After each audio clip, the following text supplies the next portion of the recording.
اعوذ باللہ السمیع العلیم من الشیطان الرجیم من ہمزہ ونفخہ ونفثہ۔ سورہ بقرہ کی آیت نمبر 235 میں اللہ رب العالمین کا ارشاد گرامی ہے، اور اے مومنین، بیوہ عورتوں کو عدت کے زمانہ میں نکاح کا پیغام نہ دو۔ ہاں، اگر پیغام نکاح کے سلسلہ میں کنایتاً کوئی بات کہہ دو تو تم پر کوئی گناہ نہیں، اور اگر نکاح کے ارادہ کو دل میں چھپاؤ تو بھی کوئی حرج نہیں۔ یہ تو اللہ کو معلوم ہے کہ تم ان کا ذکر کرو گے، خواہ دل میں کرو یا کسی کے سامنے زبان سے کرو، اور اس میں کوئی حرج بھی نہیں، لیکن خفیہ طور پر ان سے کوئی عہد و پیمان نہ کرو سوائے اس کے کہ کوئی معروف بات کنایتاً کہہ دو، جیسا کہ تمہیں بتایا جا چکا ہے۔ اور دیکھو، جب تک عدت کا زمانہ پورا نہ ہو جائے، نکاح کی بات کو پکا کرنے کے لیے کوئی جد و جہد نہ کرنا، اور یہ اچھی طرح سمجھ لو کہ اللہ سے تم کوئی عملی جد و جہد چھپا نہیں سکو گے، اس لیے کہ وہ تو ان باتوں کو بھی جانتا ہے جو تمہارے دلوں میں ہوتی ہے، لہذا اس سے ڈرتے رہو۔ وہ جب چاہے تمہاری گرفت کر سکتا ہے، اور یہ بھی اچھی طرح سمجھ لو کہ اگر اتفاقاً نادانی سے کوئی غلطی ہو گئی ہو تو اللہ اسے معاف کر دے گا، اس لیے کہ اللہ بخشنے والا اور بڑا بردبار ہے۔ اس آیت میں اللہ تبارک و تعالیٰ نے بیوہ عورتوں پر یہ پابندی عائد کی کہ ایام عدت میں وہ نکاح نہ کریں۔ مردوں پر یہ پابندی عائد کر دی کہ وہ ایام عدت میں بیوہ سے نکاح کے سلسلہ میں کوئی عملی قدم نہ اٹھائیں، نہ صراحتاً نکاح کا پیغام دیں۔ اللہ تبارک و تعالیٰ فرماتا ہے، اے مومنین،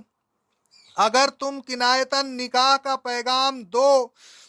یا نکاح کے ارادے کو دل میں چھپائے رکھو تو تم پر کوئی گناہ نہیں۔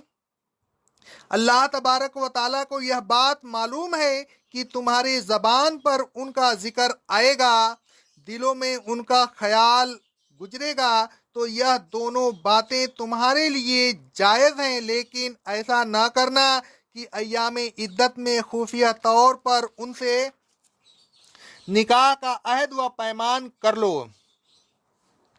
سوائے اس کے کہ کوئی معروف بات کہہ دو جس میں نکاح کے پیغام کی صراحت نہ ہو بلکہ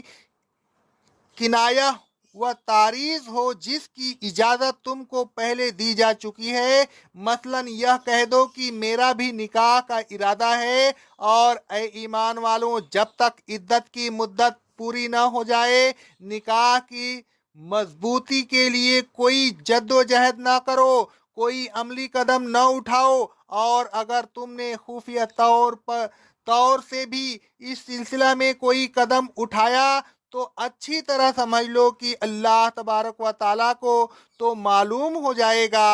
اس سے تم نہیں چھپا سکو گے، کیونکہ ان اللہ یعلم ما فی انفسکم، وہ تو دلوں کے ارادے کو بھی جانتا ہے، اور جو دلوں کے ارادے کو جانتا ہو، بھلا اس سے عمل کا چھپانا کس طرح ممکن ہے؟ تمہاری یہ عملی جد و جہد اللہ تبارک و تعالیٰ کو ضرور معلوم ہو جائے گی، اور پھر وہ تمہاری گرفت کرے گا، لہذا اس سے ڈرتے رہو، اور اس کی مرضی کی خلاف قصداً کوئی قدم نہ اٹھاؤ۔ اگر نادانی سے کوئی غلطی ہو جائے تو ان اللہ غفور حلیم، اللہ تبارک و تعالیٰ معاف کرے گا، کیونکہ وہ بہت درگزر کرنے والا اور بہت حلم والا ہے۔ اللہ تبارک و تعالیٰ فرماتا ہے سورہ کی آیت نمبر 30 میں، جو مصیبت تمہیں پہنچتی ہے وہ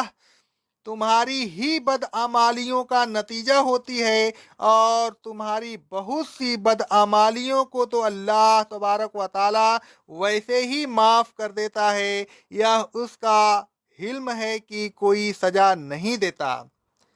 اے ایمان والوں، بیوہ عورتوں سے ان کی عدت کے زمانہ میں نکاح کا کوئی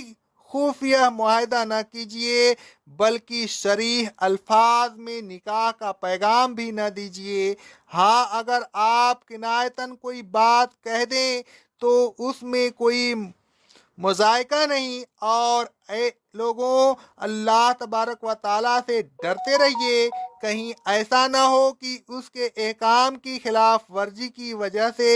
آپ پر عذاب نازل ہو جائے، اور اللہ تبارک و تعالیٰ کی رحمت و مغفرت سے نا امید بھی نہ رہو، اس لیے کہ وہ بہت معاف کرنے والا اور بہت بردبار ہے۔ اقول قولی ھذا، استغفر اللہ، استغفر اللہ، استغفر اللہ۔